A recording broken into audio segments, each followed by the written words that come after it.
छात्र मित्रों, मैं रुमाली सर कक्षा 8वीं और 9वीं हिंदी व्याकरण से संबंधित अव्यय पाठ का हम यहाँ पर अभ्यास कर रहे हैं। गए तासिका में स्कूल में मैंने अव्यय के बारे में पाठशाला में बताया था। अव्यय का वीडियो हमने बनाया था ऑनलाइन, और अव्यय की परिभाषा, अव्यय के मुख्य 4 भेद मैंने बताए थे। अव्यय यानी जिसका व्यय नहीं होता ऐसे शब्द, और अव्यय के जो भेद है मुख्य, वो है क्रिया विशेषण अव्यय, दूसरा है समुच्चय बोधक अव्यय, तीसरा है संबंध बोधक अव्यय, और चौथा है विस्मयादि बोधक अव्यय। और साथ में हमने इसके क्रिया विशेषण, पहला जो है क्रिया विशेषण अव्यय, इसकी परिभाषा और उसके उदाहरण हमने देखे थे। क्रिया विशेषण अव्यय के भी जो यहाँ पर 4 भेद हमने देखे हैं, वो उसका भी हमने कल की तासिका में अभ्यास किया था। जिसके जैसे कि क्रिया विशेषण के 4 भेद में से कालवाचक क्रिया विशेषण, स्थानवाचक क्रिया विशेषण, परिमाणवाचक विशेषण क्रिया विशेषण और रीतिवाचक क्रिया विशेषण, इसकी परिभाषा और इसके उदाहरण मैंने आपको कल के तासिका में ऑनलाइन वीडियो में बताए थे। तो उम्मीद करता हूँ छात्रों कि जो यहाँ पर दूसरा जो भेद है क्रिया विशेषण अव्यय, पहला समाप्त हो गया, उसके उपभेद समाप्त हो गए, और दूसरा जो भेद हमें यहाँ पर अभ्यास करना है उसका नाम है समुच्चय बोधक अव्यय। तो चलो छात्रों, हम यहाँ पर अभ्यास करेंगे समुच्चय बोधक अव्यय के बारे में। तो देखो, समुच्चय बोधक अव्यय किसको कहेंगे, उसकी परिभाषा हम थोड़ा सा समझेंगे। जो अव्यय एक वाक्य को दूसरे वाक्य से, एक शब्द समूह को दूसरे शब्द समूह से, या एक शब्द को दूसरे शब्द से जोड़ते हैं, उन्हें समुच्चय बोधक अव्यय कहते हैं। जैसे और, तथा, या, अथवा, किंतु, परंतु, लेकिन, क्योंकि, इसलिए आदि, ये शब्द जो है। तो छात्रों, अच्छी तरह से समझो कि एक वाक्य को दूसरे वाक्य से, एक शब्द समूह से दूसरे शब्द समूह को जोड़ने का काम करते हैं। सेतु, पुल, ब्रिज कहेंगे उसको हम, जोड़ने का काम करते हैं, उसको कहेंगे हम, उस शब्द को कहेंगे हम, क्या कहेंगे उस शब्दों को हम? उस शब्दों को हम कहेंगे समुच्चय बोधक अव्यय। तो छात्र मित्रों, यहाँ पर अच्छी तरह से समझना है हमें कि समुच्चय बोधक अव्यय की परिभाषा हमने बताई है कि जोड़ने का काम करते हैं। तो उसके शब्द कौन से हैं? समुच्चय बोधक अव्यय के शब्द वो ध्यान में रखना है। जैसे और, तथा, या, अथवा, किंतु, परंतु, लेकिन, ऐसे शब्द अगर शब्द समूह में अगर वाक्य में आते हैं तो हम जल्दी से समझना चाहिए कि समुच्चय बोधक अव्यय का भेद है। समुच्चय बोधक अव्यय है, अव्यय का भेद समुच्चय बोधक अव्यय है। तो परीक्षा में पूछा जाता है कि अव्यय कौन सा है और उसके कौन से प्रकार का है, तो हमें अव्यय समझ में आता है, और फिर वो भी कौन से प्रकार का है, समुच्चय बोधक अव्यय। तो उदाहरण तौर पर यहाँ पर दिया है, कैलाश ने कटोरा निकाला और विमला से पूछा, और अधोरेखित किया गया और, क्योंकि ये वाक्य दूसरे वाक्य से जोड़ता है। और कवि कहता है कि संसार की यही रीत है कि, जोड़ने का काम करता है। कल वे नहीं आए थे इसलिए मुझे दुगनी खुशी हुई, इसलिए। बाबू राम गोपाल एक नौकर ढूंढ कर लाए तो उनकी श्रीमती भड़क कर उठी। तो यहाँ पर ये वाक्य जोड़ने का काम करता है। इसलिए छात्र मित्रों, ये जो शब्द है इसको हम आसानी से समझ सकते हैं कि यह है समुच्चय बोधक अव्यय के प्रकार। तो समुच्चय बोधक अव्यय यहाँ पर हम समझ चुके हैं। उम्मीद करता हूँ कि ये तुम्हें छोटा सा जो भाग है समझ में आया होगा। तो तीसरा जो भेद है यहाँ पर अव्यय का, संबंध बोधक अव्यय। अब यहाँ पर संबंध बोधक किसको कहेंगे? देखो, संबंध बोधक शब्द से ही पता चलता है संबंध का। जो अव्यय संज्ञा या सर्वनाम के बाद आकर उस संज्ञा या सर्वनाम का संबंध वाक्य के दूसरे शब्दों के साथ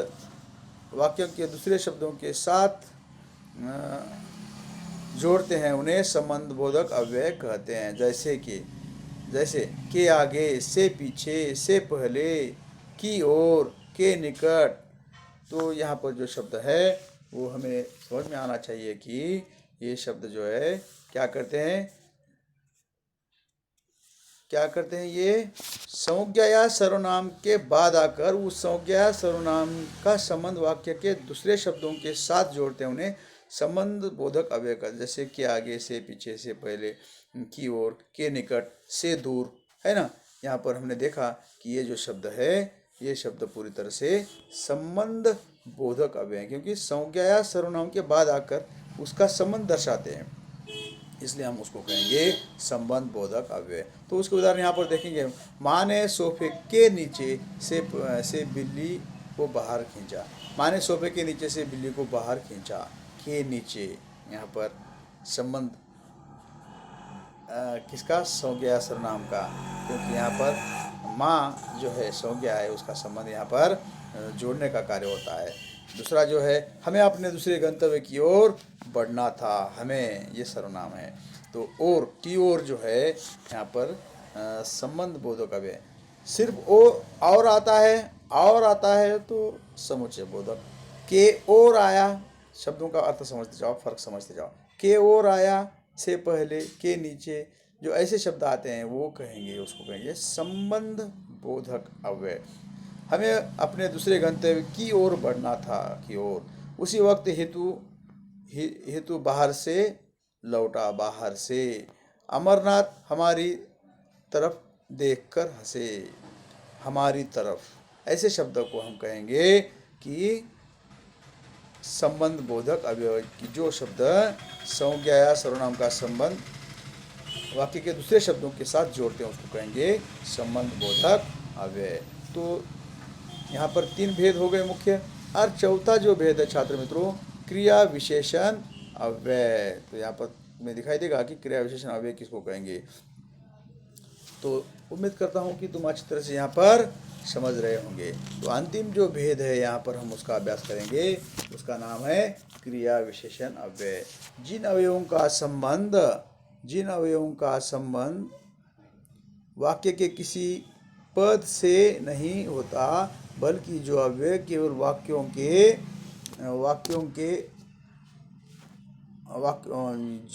जो अव्यय केवल वक्ता के आनंद, हर्ष, भय, शोक, है ना, भय, शोक, और क्या बताया यहाँ पर,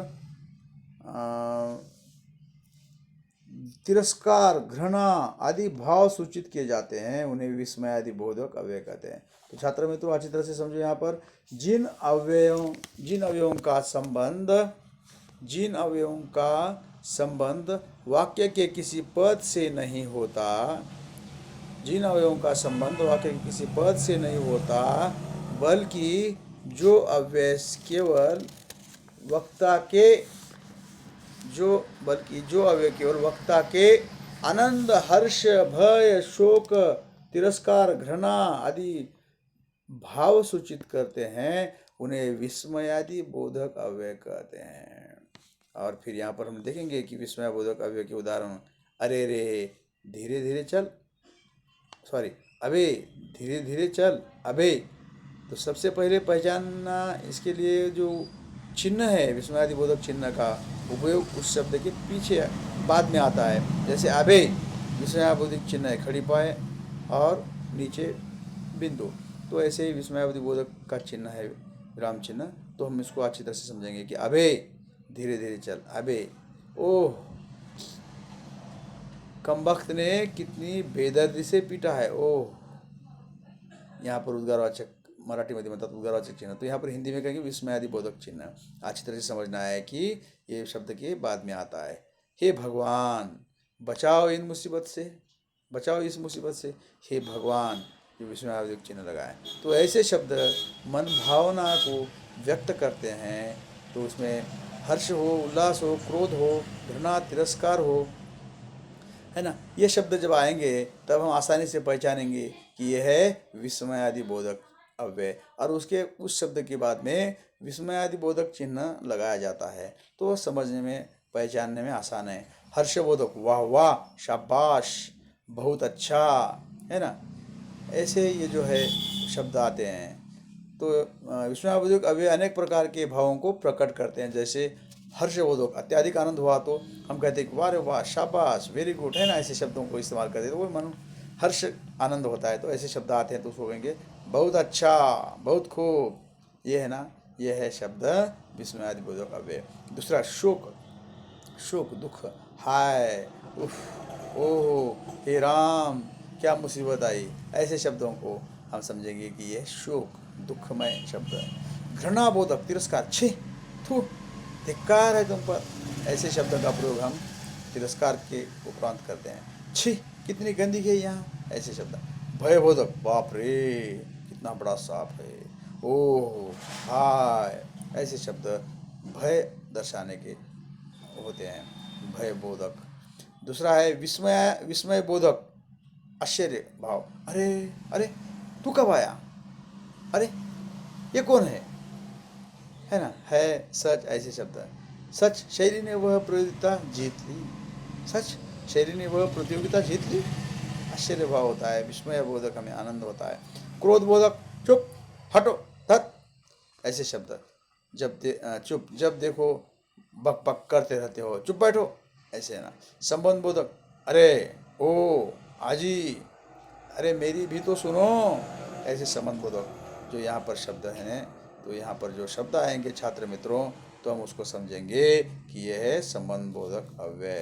तो छात्र मित्रों, मैं उम्मीद करता हूँ कि अव्यय, अव्यय किसको कहेंगे, अव्यय पहचानना और उसके भेद, उसके भी क्रिया विशेषण के उपभेद, और फिर संबंध सूचक अव्यय, समुच्चय बोधक अव्यय, और दूसरा विस्मय आदि बोधक अव्यय। इन प्रकारों को मैंने अच्छी तरह से समझाने का प्रयास किया है। उम्मीद करता हूँ कि तुम सब अच्छी तरह से समझोगे, और अगर समझ में नहीं आया तो मुझे फ़ोन पर बोल सकते हैं। और ये सबसे महत्वपूर्ण है कि ये गृहपाठ जो दिया है किताब के नीचे भी है, और ये तुम्हें जैसे कि वैसे अपने कापी में भी लिखना है और अभ्यास करना है। तो यहाँ पर हम रुकते हैं, ठीक है, ओके।